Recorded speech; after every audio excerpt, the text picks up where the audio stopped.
very good morning to you. It's great to have you join me on your news and current affairs program, Politics Today. We sincerely apologize for starting slightly behind schedule. And today we'll be taking a bite, having a strong appetite on the topic which centers on the role of money in the emerging electoral process in Nigeria.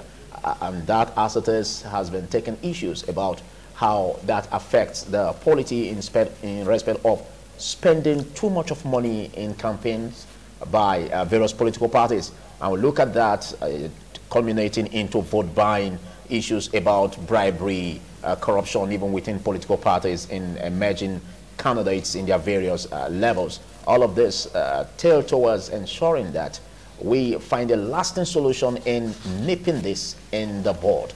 And that led to the INEC also mounting pressure, and the National Assembly also bringing about an amendment of the Electoral Act 2010, particularly Section 91, where it spoke about the highest amount that the candidates, the presidential, governorship, and of course other levels would spend.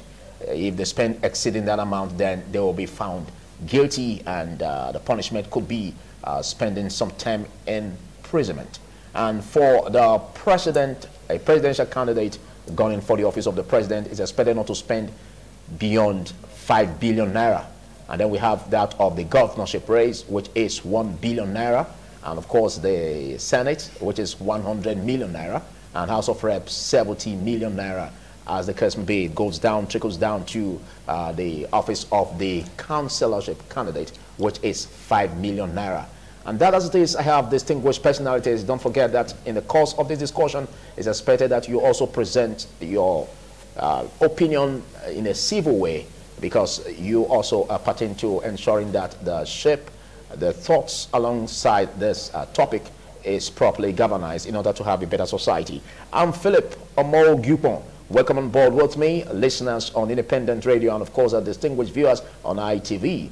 From my extreme left, I have an array of dignitaries, and I start with the one-time governorship candidate of the Edo 2016 governorship race, and also author of many books, and state coordinator of one of the subgroups of the campaign organization of Atiku here in Edo State.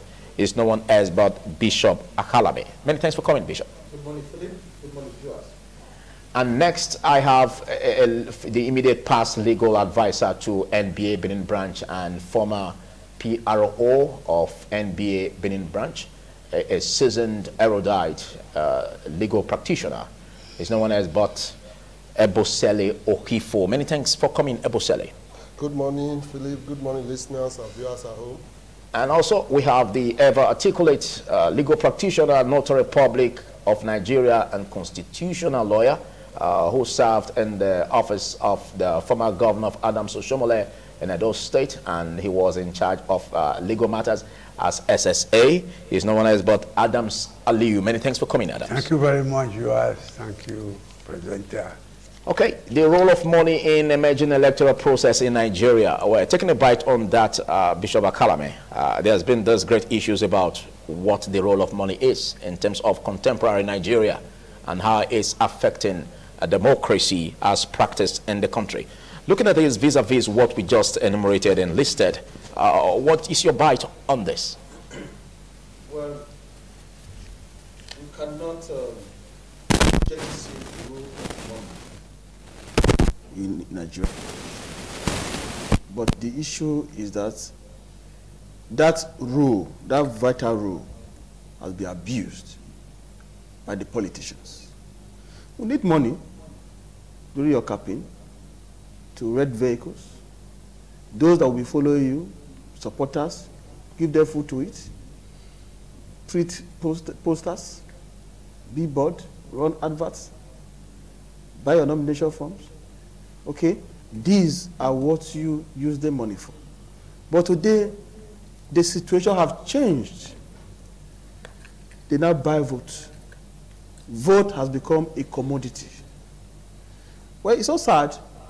Each time I hear INEC said, this is the stipulated amount of money that you must use if you are contesting for governorship election, presidential election. The question I normally ask, How can they monitor that? I remember when I contested election in Edo State, they sent me a copy of the manual that I should study. That after the election, I should put all together how many adverts I put on the radio, the television, how many billboards I have, how many times I rented vehicles to transport my supporters here and there. Okay, what about the money you can secretly give to other people to get you votes? How is the INEC going to account for all this?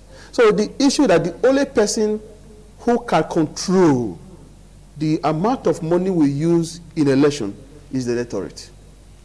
They have the rule. The solution is in their hands. Because of this abuse, that is why Nigerians are suffering today. Because these people now realize that once I occupy the office, whether I deliver or not, as long there will be money to share to the electorate, where I will still be returned to the office.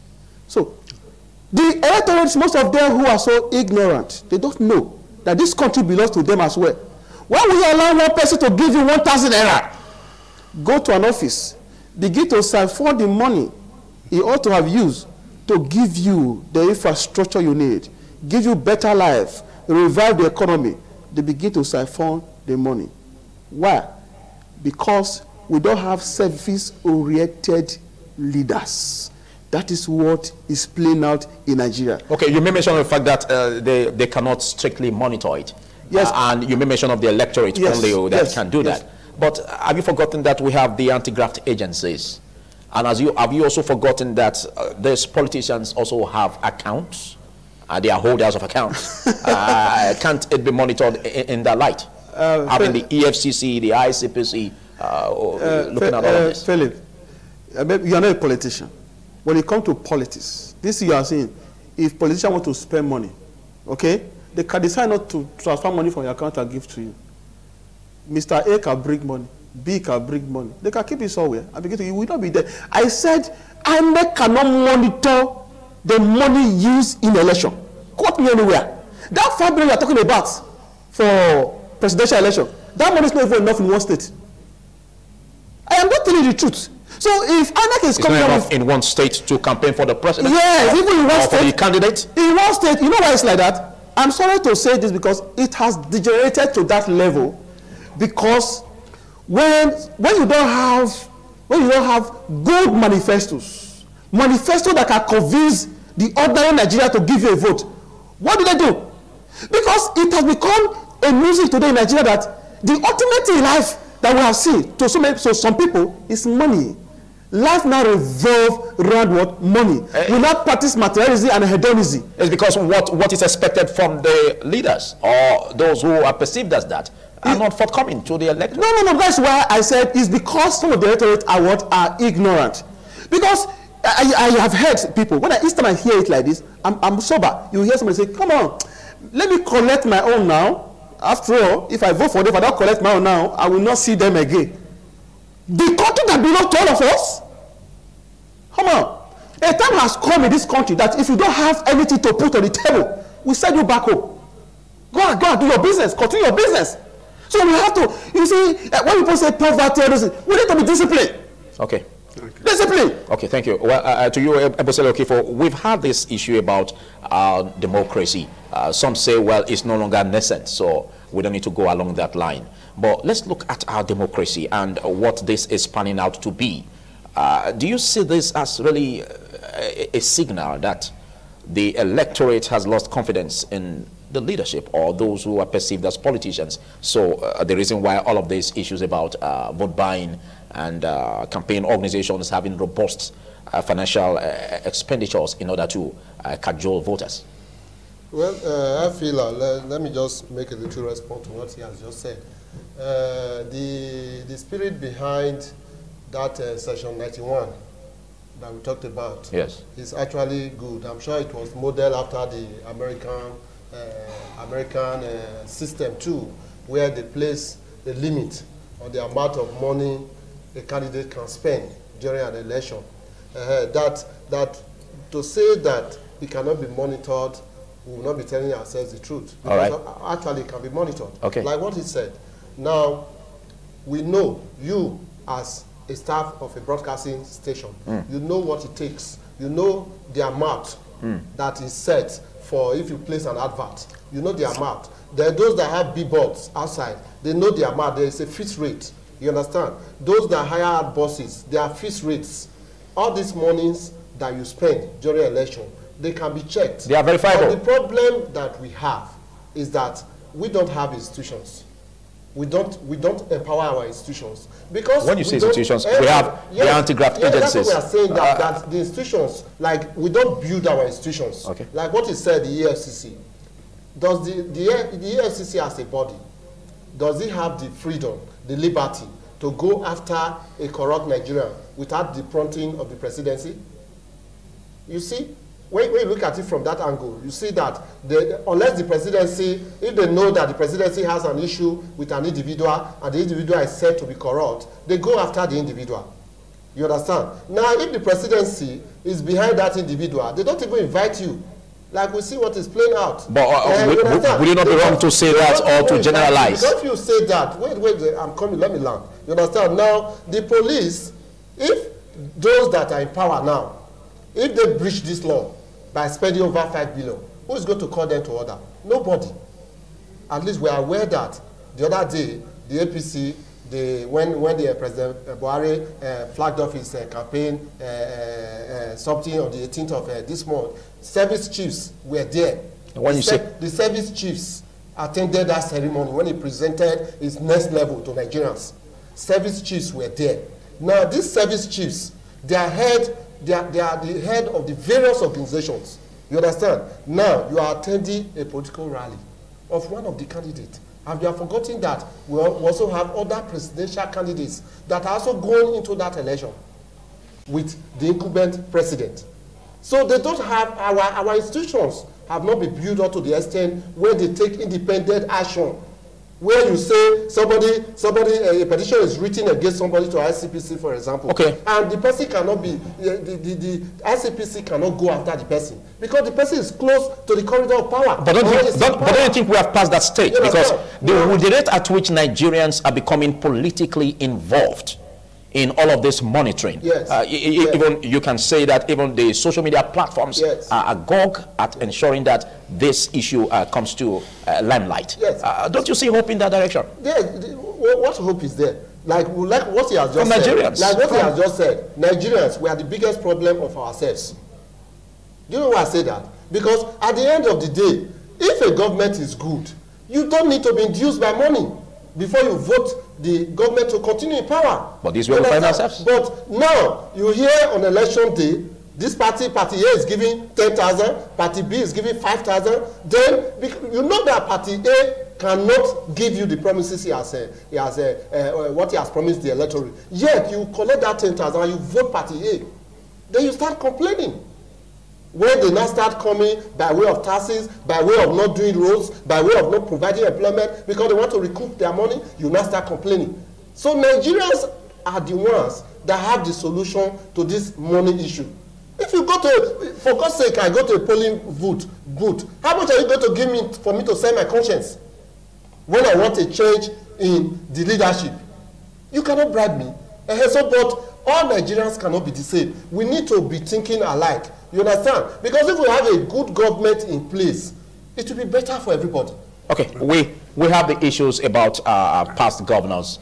There was a time in this society, in the Nigerian society, where we said that, well, because of the immunity of governors, they can't really be taken that far in terms of having litigations with them in court.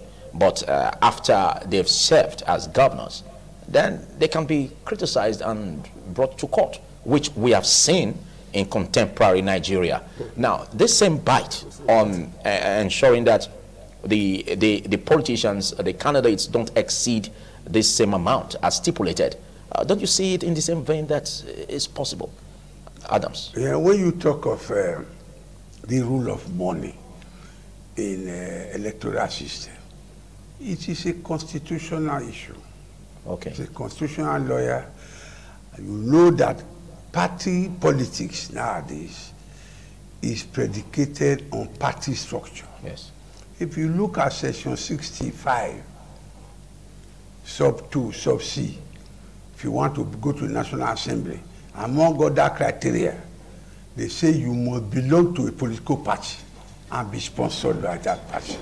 If you look at section 131, if you want to be president, you must belong to a political party. And also, if you want to be governor, section 171, it is equally the same monotonous sing song. You must belong to a political party. Therefore, to belong to a political party, to convince your party members, party leaders that you want to vote, you will undertake primaries. We were told, although allegation anyway, that people were dividing money to win primaries. That stage has been passed, and they are, from aspirants, they move to candidates. Then when you now have to campaign, 90 days have been set aside for campaign. What is campaign? It is to ventilate your ambition to the public. That is to beg them to vote for you. You don't go to them with empty hand. Logistics, you must move from one place to another, have your offices, have your followers, print banners, print t-shirts, print face card. All this one costs money. And the Electoral Act 2010 tried to stimulate the maximum amount you can spend. That is not possible. You cannot monitor it. In advanced countries like America, they regard this as lobbying. You can lobby somebody. Here, it could be lobbying in cash or kind. Okay, but we can also have issues where the presidency, for instance, we have the major political parties, the APC, the PDP, and we have governors along that line who are of the APC or the PDP. Now, there is this impression that they could also be asking for their governors to raise funds for them. Can the anti-graft agencies monitor those accounts? Pursuant to that, yes. My last contributor tried to infer that the anti-graft agencies have to take clearance from the presidency as to who. Are you seeing that as always applicable? No, I said he asserted. It was an assertion, an allegation. Okay. It has not been proved that EFCC, ICPC, Code of Conduct Bureau, if they want to probe you now, they go and take clearance. But in the past and just now, based on your experience, are you saying that possible? I will not be a party to hearsay and innuendos. In law, something that anybody who asserts must prove that an independent corrupt practices, economic, they have to go and take clearance that want to prove Mr. B. I'm not aware of that. Are you looking at the incubating factor and that may not also arise? The incubating factor is what the earlier speaker equally highlighted, that when the president was kicking off his campaign, the service chiefs were there. He forgot that the president wears two caps. On the one hand, he's the commander-in-chief of the armed forces. So wherever he goes, as they see, his service chiefs must go with him. It is in the other coloration, if he's a candidate, that he can be acting like a candidate. And when people raise objection, there and then, the service chiefs disappear. But remember that the service chief of First Staff, Army, Navy, they have a commander-in-chief. And so they are supposed to have gone, but they raised it up, and time mostly, those people disappeared to the oblivion. But that they were with the president who is the CEC was not an aberration. And so that is that. Okay. Then, when you look at the constitutional provisions that you must belong to a political party, you must be fielded by that party. There is no room for independent candidates nowadays. So how do you convince the ordinary person that I want to serve you? Even if they don't ask for money directly, you are supposed to do many things, have followers, have your vehicle, logistics, have your offices, campaign, radio, television, and all that. These are, did they not sell nomination form for 45 billion? Did they not sell other forms for millions? Can a candidate, that's why I laughed. At a time they say we are not too young to rule. They passed a bill. I was thinking that nowadays, so youth corpers should be contesting the election. Yeah. So that is where you find youths. Yeah, they are the youth corpers. Youth corpers, yes, even civil servants. Yes, now. Yes, what the youth? You know, when you are over 30, you cannot serve. You are regarded as old. Yes. I expected you to come out and buy from established campaign of you and go and contest election. In the emerging electoral process, but not too young. mega power of money. Not too young to rule, bring what pass for them. Okay. Many people say they want youth. They are situated in what youth. All right. And youth are in youth call camp. I see them with uniform. They didn't allow them to go and buy. Thank you. I'll come back to you on that as you just raised another appetite, which I would expect Bishop Akalame to react over. Well, in case you're just joining us as Politics Today, and we're having a very strong appetite on the topic before us, which is on the role of money in the emerging electoral process in Nigeria. And I'm your host, Philip Omo-Gyupon. Back to you, Bishop Akalame. Now, Adams Aliyu, the constitutional lawyer, made a very clear terms in respect of the youths who are supposed to be they have a bill now, benefit, yes, to benefit from that act. I'm not benefiting. It's not just a bill; it's already an act. Let's look at how the youths can benefit from this in the role that money plays in contemporary Nigeria. They are leaders of tomorrow. Thank you very much. I want you to take over. You know, the brand of politics we play in Nigeria does not favor the youth.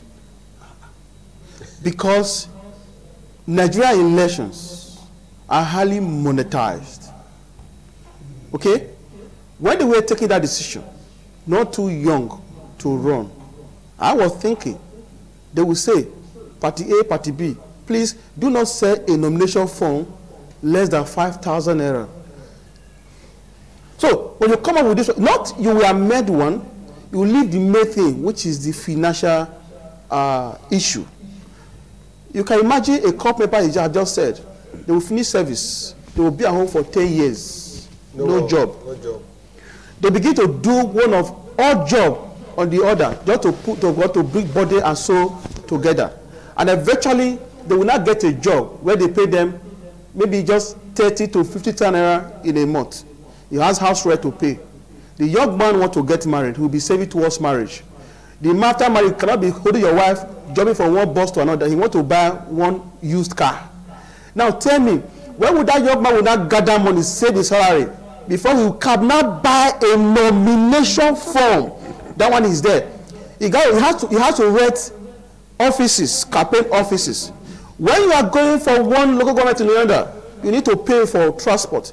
The people that will follow you, because of the mentality now, the people that money for hand, buy for ground, you will not be able to mobilize people to support them. Okay, but you are painting a scenario whereby it's expected that the candidate or the aspirant will be funding it on his own or her own. No, yes, you may be getting the picture wrong. No. It's expected that they should go for fundraising as parties, just as we have the main political parties, dominant political parties, APC, PDP, already planning for fundraising. You don't. Now, same way, you can also go for such candidates or aspirants. Let me tell you something. We have two faces. That's why I said, I am talking to you as a politician now. Before you get the nomination form, don't forget, you have Barrister Adams, you have Barrister Osifo, and you have Bishop Akalame contesting in that particular party, okay, as governor of the state. Without all of us got nomination form. First of all, there is one election we go into, which is called the primary election. That you need to move from one place to another. No party will give you money to do all this. That money will come from your pocket. It is when you now have the party ticket, and the party can say, oh, we cannot support him as our candidate. You are talking from experience based on what you are. I am not telling you what is happening. Now tell me where you now see the youth will get the money first of all to move around. Okay, don't even give the electorate money now to vote for you. Moving around alone. Whether you approach, you go to New Benin, then you go to Lubi, say, "Come, driver, how much is your bus from where to Auchi?" He will say 10,000 and go and come. You now begin to think. Now you now approach people to feed the vehicle. When they get to Ekpoma, they say they want to eat. Then when you move for it, go to Auchi, they say they are hungry. So you now when you look at all these scenarios, my brother, you cannot say, the youth not too young to run. Can that even afford the nomination form of this mega party you are talking about? So we still have a long way to go. I think all of this also lies on the poverty line, the impoverishedness of Africa countries or third world countries. Because this is not only applicable to Nigeria alone. We're looking at Africa as a. I don't want to look at Africa. Okay, I don't want to. I called to one musician. He said, "Ali yori no dete." And now where I don't know how they see. I am in Nigeria. So let us look at let's fix Nigeria. There's one thing I don't do. I don't want to be comparing Nigeria to another country. But if I want us to grow, I can say, can't you look at this country that has gone ahead of us so that we can follow? I don't want us to use that negative references to go to compare what is happening in the country. You know the problem we have it. There's a generation that have held the youth captive. They have the money to throw around. Okay? But I can tell you today that the kind of youth you have right now, they are very intelligent, they are very smart, they have ideas, they can transform this country within 12 months. But the opportunity is not there because it's still the a hypothesis. Kind of money is still hypothetical. No, I'm telling you, because the kind of money they need to be there, this generation don't have it. The generation that have the money, that's what they say people today, recycling. That's why they monetize the election, so that those who have idea cannot come closer. So the thing will not be left for them to move around. But there could be no hope. I still have problem. There's no hope. Do you know why I said there's no hope? I'm sorry to say this. I'm a realist. You know why? I'm practical. The youth is even talking about. I have daily encounter with them. I trade them. I see them every day. But if you say there's no hope, will it not be disturbing coming from you? Because one time you were a governor. No, I am coming. For the Edo 2016, and it's expected that you should fix it. If I say no, if you say there's no hope, will that not be rubbing on your students? If I'm saying there's no hope, I am not saying 100%. Okay. Okay. In this of you today, we still have exceptional youth where I belong. Okay. We still have exceptional youth who believe that we can do it. When am I to contest election in this state? I know if I go to PDP, they will not give me ticket. If I go to APC, they will not give me ticket. I have to bring another political party for myself. I contest the election. But don't you think you already defeated yourself by even having that notion? What's that? Being pessimistic about that. No. See. I just told you something. I said, I'm a realist. We don't need to deceive ourselves. Okay? I know as a young man, if I go there, they can tell you you are too young. You just relax. Let Mr. A go first. Don't worry. When you go to a person, don't worry. Let's go. Not continue. I want to make a change. Like as I'm here now, the kind of ideas I have, when I see things going on in this country, I begin to imagine these kind of leaders. Where are they coming from? And I come to conclusion that we have three kind of leaders. Okay. We have the good leaders, we have the bad leaders, we have the ugly leaders. You know what Jesus Christ said? That's why today, those Western world, they are better than us 100%. Because they have been able to adopt the leadership of Jesus Christ. As he declared in Matthew chapter 23, verse 11. He said, let the best among you be your servants. But today in Nigeria, once you are a leader, the people you are leading become your servants. Okay, thank you. Today we now have combination of the bad and ugly leaders in Nigeria.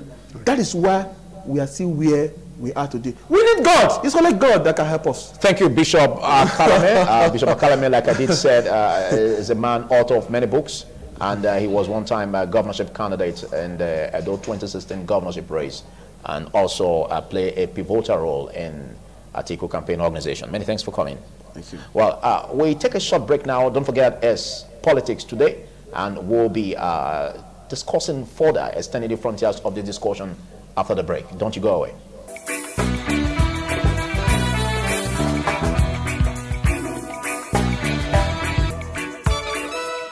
Thank you for staying with us, Independent Television viewers, and of course our listeners on Independent Radio.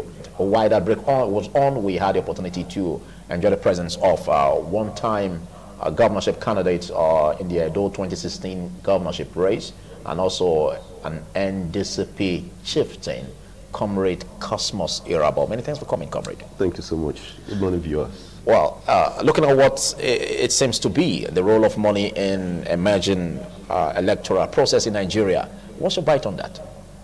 Well, the simple fact is that, like one author said, an American author, he was trying to compare certain things. He said, as dry as dust, as expensive as politics. The role of, money in elections cannot be emphasized. All over the world, you spend money. But the difference between Nigeria and others is that money is being used both for the positive and the negative, aspect of it. As a politician, you need money. You need money to print your posters. You need money for campaigns, podiums, even to discuss with the electorate. You need to first of all give them money upfront. But for instance, the office of the presidency, for instance, where we have 5 billion naira as INEC, as the National Assembly put it, 5 billion naira. Don't you think that is outrageous or too much? If you want me to tell you the truth as a politician, I'll tell you it's not enough. It's not enough at all. And it's possible that the presidential candidates, some of them could even spend more than that. Some of them spend up to 20, 30 billion. I'm telling you the practical truth. But you don't have very yeah, I'm not saying, I don't want to be quoted. But I will tell you the main thing. You see, this is what they say, Electoral Act, Section 91, subsection this and that you cannot spend more than this. It has not been criminalized. It's all ostrich posturism. Can you trace the money that flows during the election? You cannot. The only trace we have is when there's a deliberate effort by perhaps the ruling party to strike the oppositions. That's when you begin to see trace links. Because as a matter of fact, the last elections that took place, we see investigation on opposition while the ruling party nothing. But let's come back to the issue. Money in politics, it's everything in its totality. Nigeria has degenerated to the level where if I don't give you money, you don't even listen to me. Before I come to campaign, I'll first of all I'll first of all send money down. They will tell you preparations. The leaders, they collect money before they will mobilize people to listen to me at all. And listening to me simply means telling them what I'm supposed to do for them. Another aspect is you have godfathers who will tell you, come, we know you have the face, but we have the money. Because without money, nobody will see your face. They call you, they sponsor you. By the time you get there, who do you represent? Is it the electorate or the person that put you there? A critical example is the one we have in Lagos State, where somebody was said to have performed so well, yet they are saying he's not a good party man. And what makes a party man? You are not servicing the party well.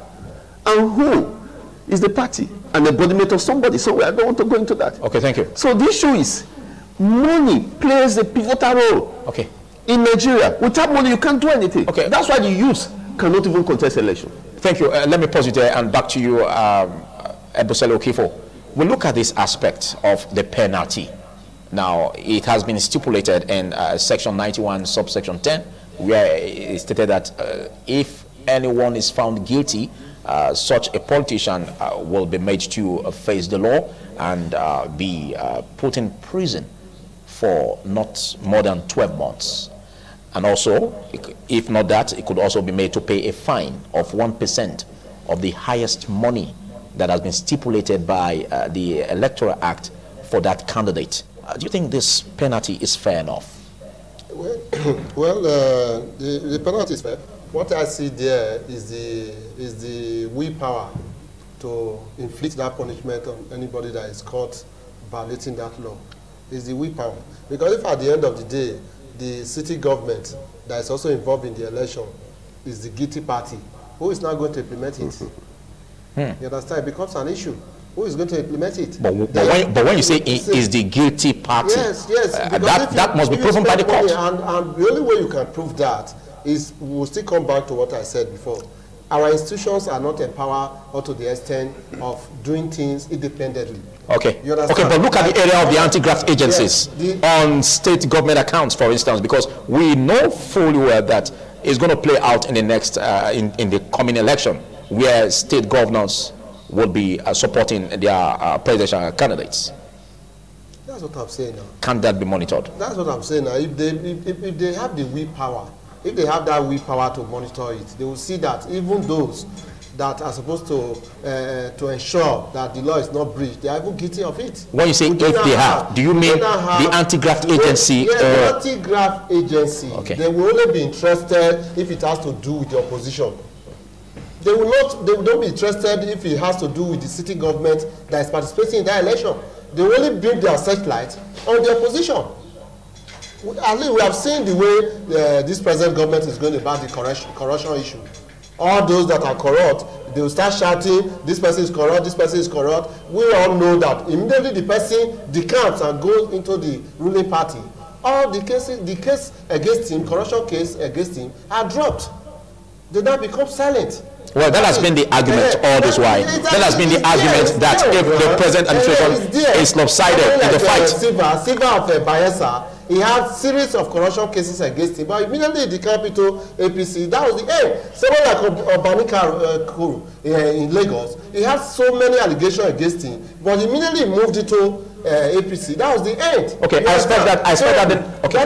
That is all those issues are there. Do they have our institutions? Do they have that willpower?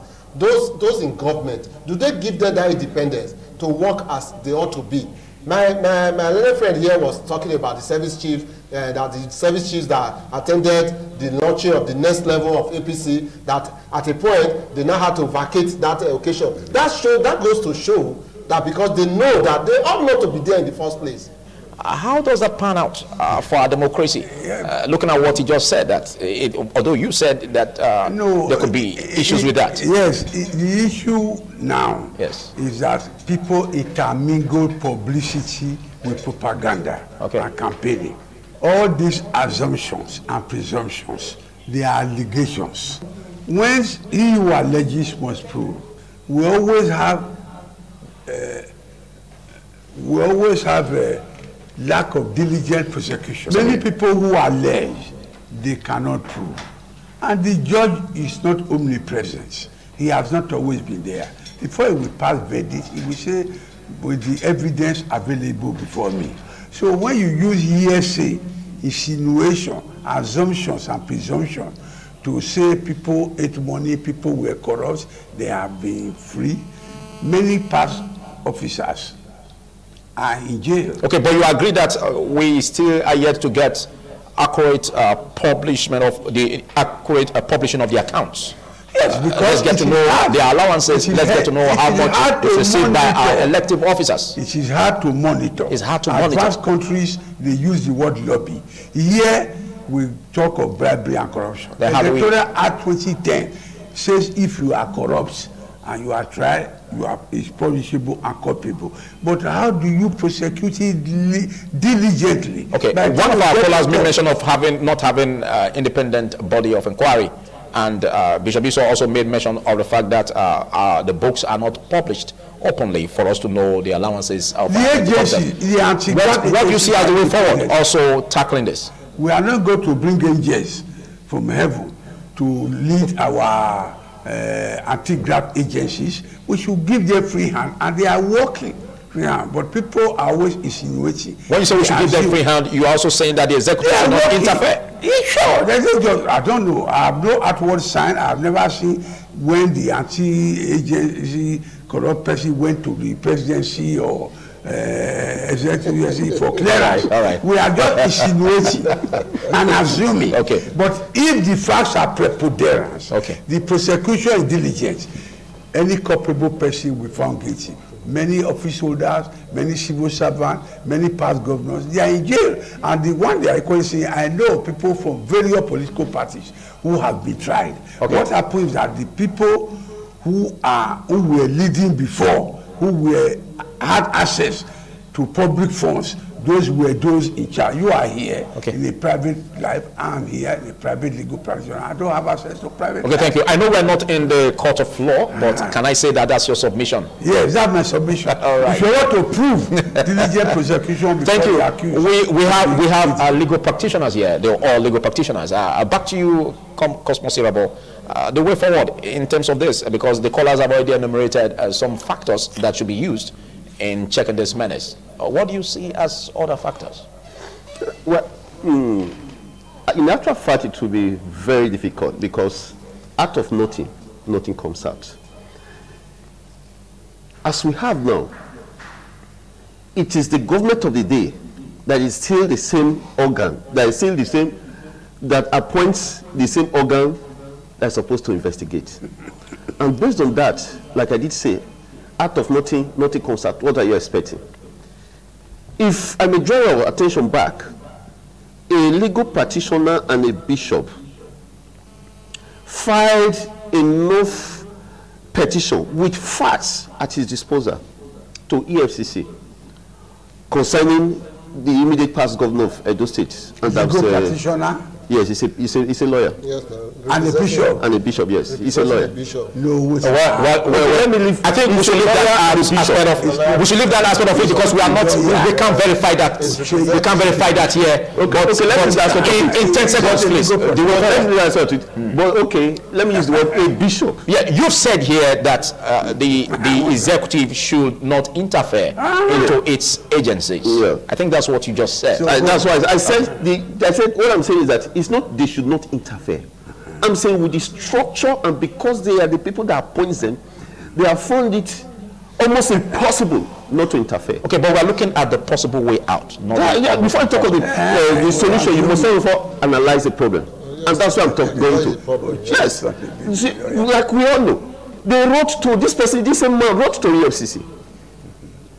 And what was the result? EFCC ignored him. Over and above that, he went to court. Okay, thank you. Thank you. No, listen. No, we have to talk about on that. We don't. No, we have to talk about it. We are pressed for time. He went to court. Pressed for time. And what happened? Thank you. EFCC eventually came out to say, okay, thank you. It is at their judicial to say when they will prosecute or not. Okay, thank you. Some people in power, they are not finished prosecuting them. In 10 seconds, please. What's your way forward in this respect? Well, like we always say, our advice Nigerians that the next election, they should desist from collecting money for politicians, so that they will be able to vote for those that we actually want to rule us. No need, they should not be enticed by money, no matter the amount. They should go there, vote for the politicians of their choice. Thank you so much. Have good governance. Thank you, Cosmos Serabo. I know you have more to say, but we'll press for time. Thank you, Ebusele Okifo. Thank you, Adams Aliyu. Okay. You say your submission has been submitted. Okay, but for me, those who are alleged vote buying, they should go to court to prove it. It's all a matter of allegation. All right, thank you. Thank you. Vote by. Thank you, listeners on Independent Radio and viewers on Independent Television. This way we call it a wrap on this. We'll join us again next week on this program, Politics Today. I'm your host, Philip Omo Gupon, and I'm saying goodbye.